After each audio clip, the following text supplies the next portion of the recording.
Olá pessoal, bem-vindos a mais uma aula de eletrônica analógica.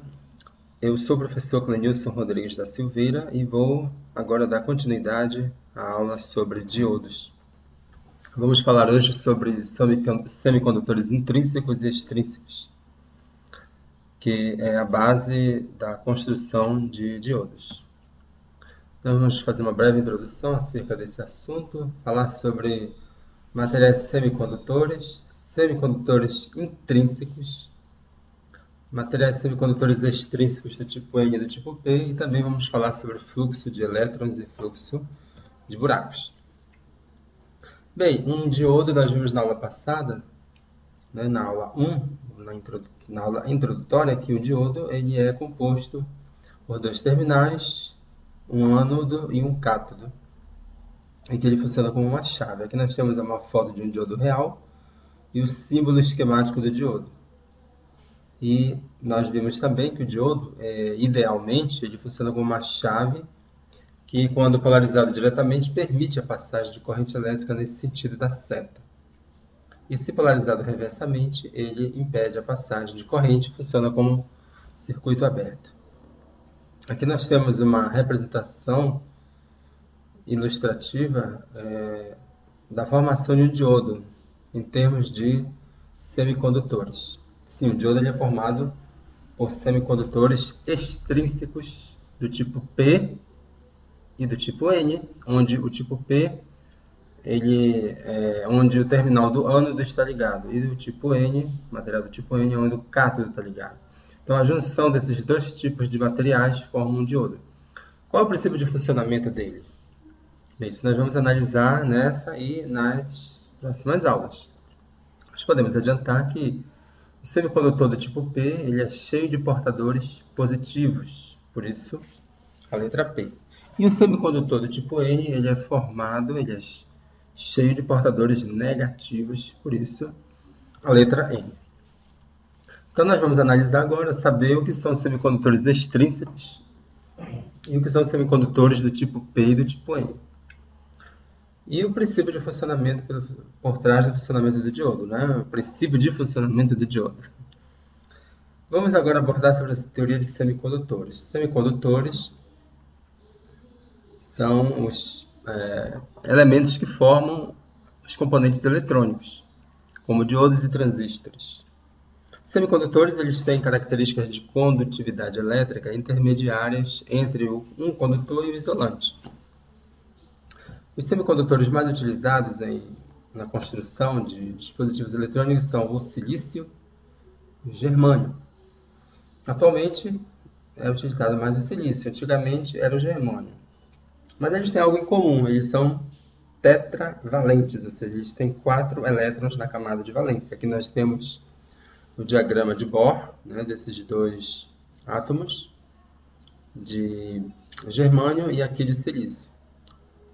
Eles têm diferentes números de elétrons, mas tem uma coisa em comum entre eles. A camada de valência é formada por 4 elétrons na camada mais externa. E nós aprendemos em química que um átomo ele é estável quando ele tem 8 elétrons na camada de valência. Mas esses semicondutores têm apenas 4. Então, eles, assim como tudo que existe no universo, no mundo que conhecemos, procura estabilidade, os átomos também procuram estabilidade. Aqui nós temos uma representação em diagrama de energia, ou diagrama de bandas, que a gente diz, banda de energia ou faixa de energia, referentes a cada nível ou camada eletrônica de um átomo. Então, à medida que a camada fica mais longe do núcleo, maior a energia do elétron. Sendo que aqui é o nível de energia mais alto que é na camada de valência, a camada mais externa. Percebam que tem aqui gaps de energia, ou seja, faixas em que não pode existir energia entre uma camada e outra. São chamadas zonas proibidas de energia, ou seja, a energia ela é quantizada, certo? O elétron, para ele subir de nível, né, de um nível para outro, ou de uma camada para outra, ele tem que receber energia do mundo externo. Pode ser energia térmica, ou em forma de luz, ou através de um campo elétrico. Só que não pode ser qualquer quantidade de energia, mas é uma quantidade de energia fixa, nas quais, entre essas duas faixas, por exemplo, não há energia, aqui há um gap de energia, né? Não há uma quantidade de energia que possa fazer aquele elétron ele subir de uma camada para outra, até abandonar, sair da camada de valência e ir para a camada de condução. Aqui nós temos exemplos de diagrama de bandas de energia para os três tipos de material, né? Isolante aqui, à esquerda, e condutor à direita, e no meio semicondutores. Aqui percebemos à esquerda que o isolante, aqui mostra, né, que tem um gap de energia, uma região proibida, da banda de valência até a banda de condução. Então a energia de gap, chamada aqui representada por Eg, é maior que 5 electrovolts. Então, para que um elétron da banda de valência passe dessa banda e passe a conduzir, abandonar o átomo, ele precisa de pelo menos de uma quantidade de energia acima de 5 electrovolts. Já um condutor praticamente não precisa de energia nenhuma, porque a sua banda de valência e a sua banda de condução elas estão sobrepostas. Então, ao mínimo, mínima excitação térmica ou de campo elétrico ou luminosa, ele pode conduzir. Isso é um condutor. Entre esses dois extremos estão os semicondutores, que têm uma energia de gap de apenas, para o silício, de 1,1 electrovolts. Certo? Para o germânio, 0,67, para o arseneto de galho, 1,41. Então, percebemos que aqui a quantidade de energia envolvida é muito menor que para um isolante. Ok? Isso aqui é em 0 graus, tá? Ou, não 0 graus, mas 0 graus Kelvin, que é 0 Kelvin é o zero absoluto. Então, no zero absoluto, todos os elétrons de valência de materiais semicondutores estão ligados na camada mais externa do átomo, certo? Com aqueles níveis de energia associados àquela banda de valência. No entanto, a temperatura ambiente, cerca de 25 graus Celsius ou 300 Kelvin, o que acontece é que um grande número de elétrons que estão na banda de valência, eles adquirem energia suficiente para deixar a banda de valência e ir para a banda de condução, ou seja, se tornarem elétrons livres e abandonarem o átomo. Ok? Então, vimos que para o isolante o gap de energia é 5 electrovolts ou mais. Ou seja, o número de elétrons livres, que podem se tornar livres, a temperatura ambiente é muito, muito pequena. E o condutor, ele tem elétrons na banda de condução mesmo em 0 Kelvin. Então, a temperatura ambiente existe muito, muito mais que portadores livres suficientes para manter um fluxo intenso de carga ou de corrente. Conforme vimos, conforme dito, semicondutores intrínsecos, vamos ver que é justamente aqueles materiais que são puros, átomos puros, ou quase puros. Vou explicar melhor daqui a pouco. Mas os semicondutores, os átomos, eles se reúnem, tá, em forma de cristal, no caso de semicondutores, por exemplo, germânio e silício, eles formam uma estrutura cristalina, no qual eles se juntam, compartilham seus elétrons da camada de valência para ganhar estabilidade. Então, a estrutura é de um diamante tridimensional, tá? A estrutura cristalina de um semicondutor. Aqui nós vemos em 2D átomos de silício reunidos. Para quê? Para compartilhar seus elétrons de valência através de ligação covalente. Então, por exemplo, esse átomo de silício aqui, ele forma uma ligação covalente no qual ele compartilha o seu elétron e recebe o compartilhamento do elétron do seu vizinho. Então, aqui nessa ligação covalente, temos 2 elétrons, mais 2 dessa ligação, mais 2 dessa, mais 2 dessa, forma 8. Então, esse átomo de silício, que antes tinha só 4 elétrons de valência, com o compartilhamento de elétrons, através dessas ligações covalentes, ele tem 8 elétrons de valência. E assim, cada átomo desse de silício se une a outros 4 átomos vizinhos de silício. Esses condutores aqui, esses semicondutores, melhor dizendo, na sua configuração natural, são chamados semicondutores intrínsecos. Então, o que são semicondutores intrínsecos? São aqueles semicondutores na sua configuração natural com alto grau de pureza. Claro que é impossível eles serem 100% puros. Alguma impureza vai ter, mas o grau de pureza é muito, muito alto. São semicondutores intrínsecos e aqueles elétrons que se tornam livres dentro desse cristal aí são chamados portadores intrínsecos. Mas, conforme nós já vimos no primeiro slide, um diodo ele é formado pela junção PN de dois semicondutores extrínsecos, do tipo P e do tipo N. Semicondutores extrínsecos são aqueles que recebem adição de átomos de impureza. Ou seja, esses semicondutores aqui já não são intrínsecos, não são puros. Eles receberam a adição de outros átomos de impureza. Isso acontece porque as características do material semicondutor podem ser alteradas significativamente se adicionarmos certos átomos de impurezas no material. Então, dessa forma, você pode controlar a condutibilidade elétrica de um semicondutor. Então, um material semicondutor que recebe esses átomos de impurezas, a gente chama esse processo de dopagem. Então, dopar um semicondutor é introduzir impureza. E esse material que antes era intrínseco, ele se torna extrínseco. Tem dois tipos de semicondutores extrínsecos, do tipo N e do tipo P. Okay? Em semicondutores do tipo N, adicionam-se impurezas pentavalentes. E em semicondutores do tipo P, adicionam-se impurezas trivalentes. Percebam que aí você está adicionando impurezas que não são tetravalentes como o silício ou o germânio. No do tipo N, você adiciona impurezas que têm um elétron a mais. Então vai sobrar elétron, certo?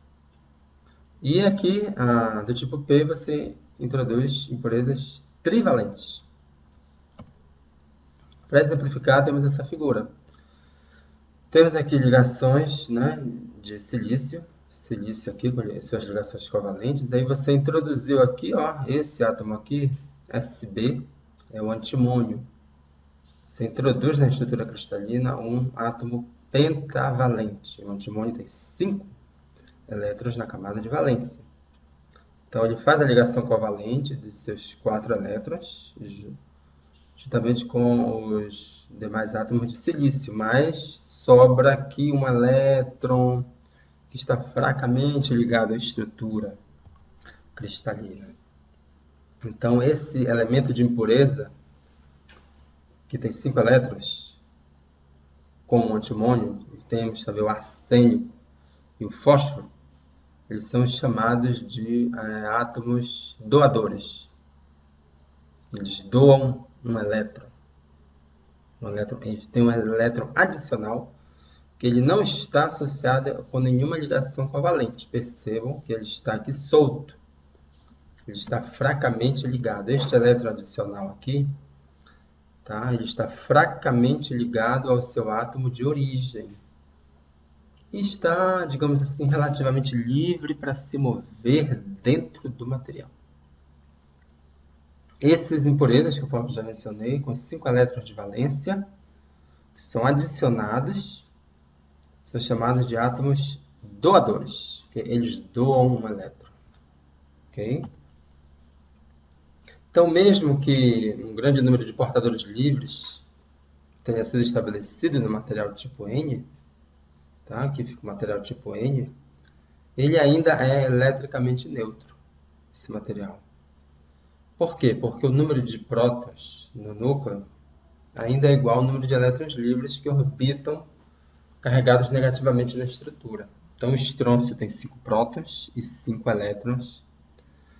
embora esse elétron esteja sobrando aqui, ele esteja fracamente ligado ao seu átomo de origem, mas ele continua fazendo, ainda ele está fazendo parte, ele não abandonou seu átomo de origem.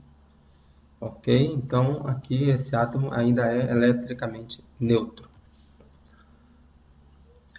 Algo interessante é que quando você adiciona impureza no material, a banda de energia ela muda. Aqui temos um diagrama de banda, certo? Vimos que antes a banda de energia ela era, tinha esse gap aqui, da banda de valência até a banda de condução. Só que quando você adiciona um átomo de impureza, doador, essa energia de gap, que era essa aqui, ó, ela se torna bem menor. Antes ela era o silício 1,1 volts, agora ela se torna 0,05 eletrovolts. Antes era 1,1 eletrovolts, tá? Agora se tornou 0,05 eletrovolts. Então isso significa que a energia necessária para que esse elétron, a banda de valência, ele passe para a banda de condução é muito, muito menor. Ou seja, esse elétron ele passa agora a ter um nível de energia que não existia antes. Ele pode receber uma energia bem ínfima, chamada nível de energia do doador, e ele pode se tornar livre. É isso que está representado aqui no diagrama de banda de energia. Foi criado aqui onde havia uma banda proibida, não poderia haver uma energia entre esses dois estágios. Agora foi criado um novo nível de energia possível, do qual o elétron pode receber uma energia muito, muito menor, para que ele possa se tornar livre e abandonar o seu átomo de origem. Então, à temperatura ambiente, existe um grande número de portadores no nível de condução e a condutividade do material aumenta consideravelmente. Então, no material tipo N, você aumenta bastante a temperatura ambiente, o número de portadores livres carregados negativamente, ou material do tipo N. Semicondutor do tipo P, introduz-se uma impureza com 3 elétrons, ao contrário do átomo do semicondutor do tipo N. Aqui no tipo P você introduz 3 elétrons, ou seja, um elétron a menos. Aqui temos 3 elétrons aqui do boro, por exemplo, e fica um vazio, fica faltando um, fazer a ligação covalente. Ou seja, aqui nós chamamos esse átomo, essa impureza, de aceitador. Porque tem um vazio aqui, ele aceita um elétron, que um elétron entra aqui e preenche esse vazio, ou buraco. Dessa forma, existe 2 tipos de fluxo de carga em um semicondutor. Temos o fluxo de elétrons e o fluxo de buracos. Aqui exemplificando, temos aqui silício e boro. O boro ele tem só 3 elétrons, certo? Na banda de valência, e tem um buraco aqui representado por esse mais, o vazio. Então, o que acontece? Quando tem um elétron aqui, um elétron pode ser atraído a esse buraco. E esse elétron deixa esse átomo e preenche esse vazio, ou seja, o buraco que estava aqui passou para cá. Por isso que o fluxo de buraco é nesse sentido, e o fluxo de elétron é nesse sentido oposto. Esse elétron que estava aqui passa para cá. E o buraco que estava aqui passa para cá, foi deixado por esse elétron que saiu daqui para cá. Então, fluxo de elétron e fluxo de buracos são, um é oposto ao outro. E isso aqui é o que acontece quando você introduz impurezas no material. No material, no caso, extrínseco. No material extrínseco, você tem portadores negativos, ou portadores de elétrons, ou portadores de buracos. Quando o material ele não está sujeito a nenhum campo elétrico externo, ou uma bateria nos terminais, então nós dissemos que existe a mesma quantidade, praticamente a mesma quantidade de portadores de buracos e de elétrons. Ok? Bem, na próxima aula nós vamos entender melhor essa questão de portadores do tipo N, portadores do tipo P, em semicondutores extrínsecos. E vamos entender melhor o que acontece quando unimos dois materiais extrínsecos, um do tipo P e um do tipo N. O que acontece quando, quando ocorre essa junção PN? Isso fica para a próxima aula. Eu agradeço a atenção de todos e até a próxima.